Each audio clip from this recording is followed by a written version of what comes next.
English Listening Practice, Episode 6, The Millionaire Next Door. Hello, dear listeners, and welcome back to another episode of English Listening Practice from Loop the Loop English. I'm your host, Olivia, and today I want to share a curious idea that changed how I think about money and success.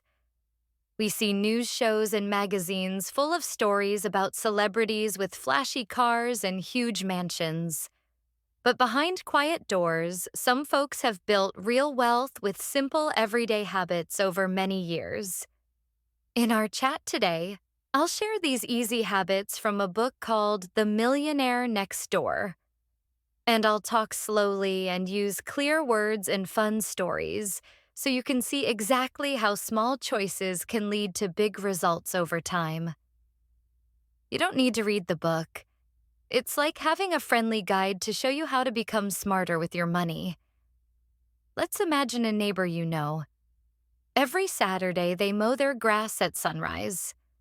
During the week, they make coffee at home instead of spending money at fancy cafes. They wave hello when you pass by, then go about their day without drawing attention. Behind that calm routine, they might have $1 million saved in their bank or invested quietly. You could be standing next to a millionaire in the grocery line and never realize it.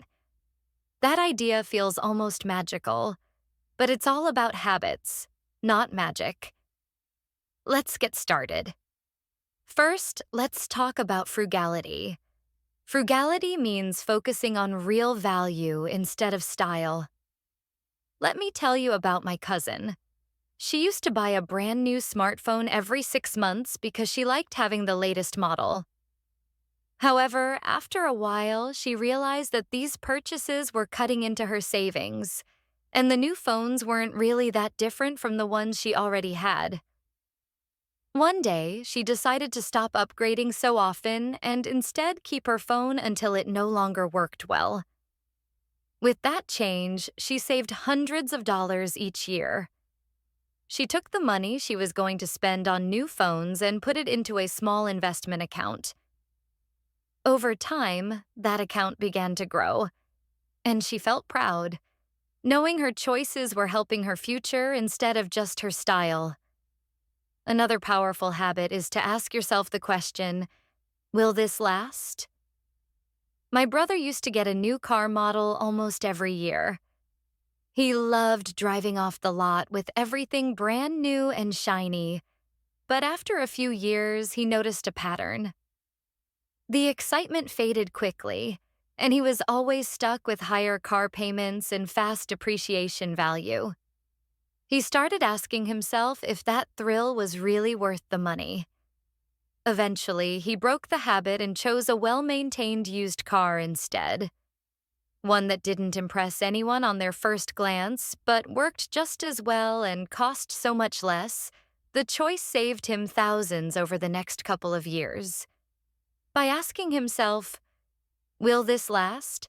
Stopped chasing that temporary excitement and began building for a more stable future. But planning time is just as important as planning money. When you plan your day, you protect both your energy and wallet. One of my teachers in college used to talk about how he managed both. Every morning at 6, he'd write down a simple to-do list that included one main work goal and one small financial task. That financial task might be quick, like checking his monthly spending or reading a short article about saving better. After work, he would take a few minutes to go over what he had spent that day. He noticed things like how much he spent on snacks, using taxis when he could have been walking or taking a bus. Slowly, he started cooking more at home and using public transportation. Then, over time, these little changes added up and he saved over $1,000 in only 6 months. He kept on track and avoided a lot of stress by planning both his time and his money. Here's another tip. Say, I cannot afford that right now. It sounds strange, but it gives you a pause. That pause is a chance to think when something new catches your eye. Maybe the price will drop. Maybe you realize you don't really need it. One of my neighbors did this with a bicycle he wanted. It cost $200. He told himself he couldn't afford it this month. Decided to set aside $10 each week instead. After 8 weeks, he had enough money saved to buy the same bike. And he managed to do it without any stress or going into debt. The phrase, "I cannot afford that right now," is a quick mental trick that builds patience and helps keep your spending in control. Money is not the goal. It's a tool that gives you choices. Consider my uncle who worked for many years in a small office job. He wasn't earning a lot, but he saved 15% of his income each year and put it into simple index funds. He didn't spend his money on big vacations or the latest gadgets. He focused on stability and freedom. And after about 30 years, he reached a point where he could retire comfortably. Now he spends his mornings gardening and helping at the local community center. He didn't chase luxury. He built peace of mind. That's the real reward of smart money choices. Sometimes people do get help from family, and the support can be a blessing. But the book calls it economic outpatient care, and it can slow down learning. I remember when in high school I was given $20 every week by my parents for lunch and small things. I felt so lucky, but I didn't give it a second thought and usually spent everything on snacks and games without saving even a dime. In contrast, one of my friends had some kind of part-time weekend job in a grocery store. Since she did not get any help from her parents, she decided to make her budget and place any extra money into a small jar. In a few years, she had enough put away that when a surprise car repair came up, it did not cause her extra stress. That taught her to handle money well, while I had to learn it the hard way later on. With this, handling money yourself, even in small amounts, really teaches you how to keep it. Knowing the difference between an asset and a liability is another habit. Two words that will change the way you think about almost every purchase you make.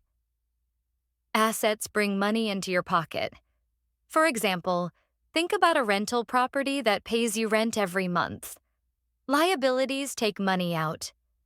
Think of a huge television that cost more for electricity and repairs. Millionaires Next Door build assets. Rental homes, stocks, small businesses that produce money. They avoid liabilities that gnaw at their savings over time. When you start to think of purchases in those terms, you will more naturally choose more assets. Creating a budget may sound serious, but it is merely a friendly plan for your money. List out how much you earn and how much you spend on needs, fun, and saving.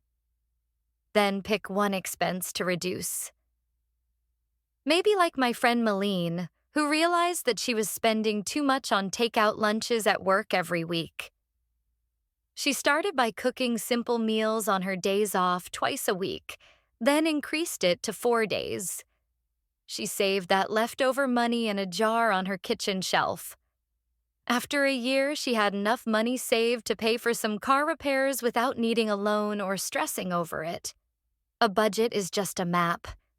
It shows you where your dollars are going so that you can choose a better route. Learning never stops. Millionaires Next Door read books, watch videos, or take courses online. Annabelle, my colleague, for instance, learned web design from the free tutorials online. She built a small portfolio helping local businesses in her free time. Then she used her extra earnings to invest in better tools and courses. Her new skill paid for itself and started bringing in extra income each month. Where you live matters too. Costs vary a lot from one place to another, and some towns have low rents and cheap groceries, while big cities can be very costly. Millionaires Next Door often choose to live where costs are lower. You may make less money in a small town, but you can save a bigger percentage of what you earn than someone in a huge city paying sky-high rent. Family habits leave a lasting mark. Parents who teach children to save coins in a jar give them a gift that lasts a lifetime. Children watch the jar fill up and feel proud, and that early habit becomes a natural part of their life as they grow older. Patience and hard work are your best friends on the path to wealth. It rarely appears overnight, but grows over decades. Every time you save a little, invest a little, or delay an impulse purchase, you plant a seed that grows into a tree many years later. Living well doesn't mean spending big. It means choosing where to spend so that your money supports your goals. Skip one fancy meal and use that cost for a weekend trip. Trade a latte for home-brewed coffee that can pay for a summer class. When spending aligns with your dreams, you enjoy more. Here's a helpful exercise. For 1 week, write down every expense down to the last dollar. $1 here, $2 there, a quick snack, a small tip. At the end of the week, look at your list and find places to cut back. Maybe bring a refillable water bottle and save those dollars to invest in your future. Small amounts add up. Having a goal makes saving easier. Say you want a short vacation that would cost $300. Now divide that by the number of weeks until your trip. If you have 15 weeks, save $20 a week. When the day comes, one can pay in cash and revel in the evening without bother. Credit cards can be convenient, but Millionaires Next Door treat them with kid gloves by paying off the full balance every month. Thus, they never pay high interest, and they use cards for convenience, but not to buy things they cannot afford immediately. It is wise to put together an emergency fund. Life has surprises. A car fix, a doctor's bill, or a needed trip. Having money set aside for those things keeps you from falling into debt. Millionaires Next Door often keep 3 to 6 months of living cost in a safe place. This money buys peace of mind and helps them stick to their plan. Working with a budget and savings plan does not need to be complicated. A notebook, a spreadsheet, or some free application is a good start. What matters is consistency. Every week, one goes over spending, saving. Every month, one adjusts the plan if needed. By keeping aware, one avoids surprises and keeps moving toward one's goals. Sometimes people say, "What if I make just a little?" Here is the good news. Habits matter more than income. Be it small or big salary, saving a portion of it and avoiding huge debt makes a big difference. A person earning less but saving 20% of his income will be much wealthier in the long run compared to the one earning more but squandering everything. We mentioned saying, "I cannot afford." Another helpful phrase is, "Why do I want this?" Asking yourself this question slows down impulse buying. If the answer is a real need or joy, you decide. If it is a passing desire, you let it go. This small question takes only a few seconds but saves many dollars over time. For many, giving back feels rewarding. Once you build some savings, you may want to share some with a cause you love. Giving to charity or a community project a little bit each month can be part of your plan. That feels good and helps build a habit of generosity alongside saving and investing. Let us remember the big idea. Building wealth is not about luck or winning some kind of lottery. It is about choices made day after day, saving a bit, spending wisely, learning new skills, and planning time and money. Over the years, these choices add up to something powerful. The tips we discussed today are simple. They do not require any special talent. They require patience and consistency. Now, try one tip this week. Maybe track your spending. Maybe say, "I cannot afford to one purchase." See how it feels. Tomorrow, try another tip. Step by step, you will make progress. I hope these ideas help you see how small habits can build big results. Remember, every dollar you save and every skill you learn moves you toward your goals. Thanks for listening. If you enjoyed our chat, please like, subscribe, and hit the bell icon so you don't miss any upcoming episodes.